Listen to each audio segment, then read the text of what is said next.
திருப்பூர் அருகே உள்ள கரைப்புதூர் ஊராட்சியில் தற்காலிக குடிநீர் பணியாளர்களாக 25க்கும் மேற்பட்டோர் பணியாற்றி வருகின்றனர். இவர்கள் நாள் ஒன்றுக்கு 125 ரூபாய் மட்டுமே ஊதியமாக பெற்று வருகின்றனர்.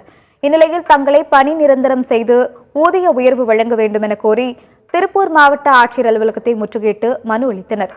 நடவடிக்கை எடுக்காத பட்சத்தில் குடிநீர் பணியாளர்கள் குடும்பத்தோடு கரைப்புதூர் ஊராட்சியில் தர்ணா போராட்டத்தில் ஈடுபட போவதாக எச்சரித்துள்ளனர். இதுகுறித்து செய்தியாளர் ஜெரி நடத்திய நேர்காணலை தற்போது பார்க்கலாம். திருப்பூர் மாவட்டம் பல்லடம் கரைப்புதூர் ஊராட்சியில் 25க்கும் மேற்பட்டவர்கள் குடிநீர் பணியாளர்களாக கடந்த 6 வருடங்களுக்கு மேலாக பணியாற்றி வரும் நிலையில் தற்போது வரை நாள் ஒன்றுக்கு 125 ரூபாய் மட்டுமே ஊதியம் வழங்கப்பட்டு வருவதாகவும் இதனை கொண்டு வாழ்வாதாரம் மேம்பட முடியாது என கூறி பாதிக்கப்பட்டவர்கள் தற்போது மாவட்ட ஆட்சியர் அலுவலகத்தை முற்றுகையிட்டுள்ளனர். இது குறித்து அவர்களிடம் கேட்போம். இந்த ஊராட்சியில் அத்திக்கடவு குடிநீர் திட்டம், மேட்டுப்பாளையம் குடிநீர் திட்டம், எல்என்டி குடிநீர் திட்டம் எல்லாம் இருக்கிறது. அன்னைக்கு 23 மேல்நிலை தொட்டி இருந்தது. இன்னைக்கு 120க்கு மேற்பட்ட மேல்நிலை தொட்டிகள் இருக்கின்றன. இப்படிப்பட்ட ஊராட்சியில் பணிபுரியும் இவர்களுக்கு நிரந்தர ஊதியம் இல்லை, குறைவான ஊதியத்தில் பணிபுரிகிறார்கள். இரவு நேரங்களில் அவர்கள் பணிக்கு செல்வதற்கு டார்ச் லைட் இல்லை, மழை நேரங்களில் அவர்கள் ரெயின்கோட் இல்லை.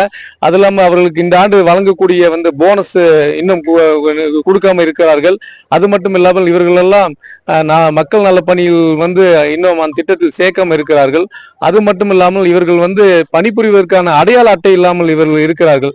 இப்படிப்பட்ட எங்கள் குறைகள் எல்லாம் பல முறை மாவட்ட ஆட்சித்தலைவர்களுக்கும் பலர் ஊராட்சி ஒன்றியத்துக்கும் கரைப்பு ஊராட்சி ஒன்றிய செயலாளருக்கும் நாங்கள் தெரிவித்தும் அவர்கள் எங்கள் மீது எந்த நடவடிக்கையும் எடுக்காதனால் இன்று மாவட்ட தலைவரை சென்று பார்த்திருக்கின்றோம். அவரும் செய்தி குறிப்பிடாக சொல்லியிருக்கிறார். இனியும் காலதாமதத்தினால் நாங்கள் குடும்பத்தோட கரைப்பு ஊராட்சியில் நாங்கள் தர்ணா போராட்டம் நடத்துவோம் என்பதை தெரிவித்துக் கொள்கின்றோம். ஊதிய உயர்வு வழங்க வேண்டும், அதே போல் நிரந்தர பணியாளர்களாக தங்களை பணி அமர்த்த வேண்டும் உள்ளிட்ட கோரிக்கைகளை வலியுறுத்தி தற்போது மாவட்ட ஆட்சியர் அலுவலகத்தை நாடியுள்ளனர். மீண்டும் காலம் கடத்தும் பட்சத்தில் தொடர் காத்திருப்பு போராட்டத்தில் ஈடுபட போவதாக தெரிவித்துள்ளனர். சத்தியம் செய்திகளுக்காக திருப்பூரிலிருந்து ஜெரி.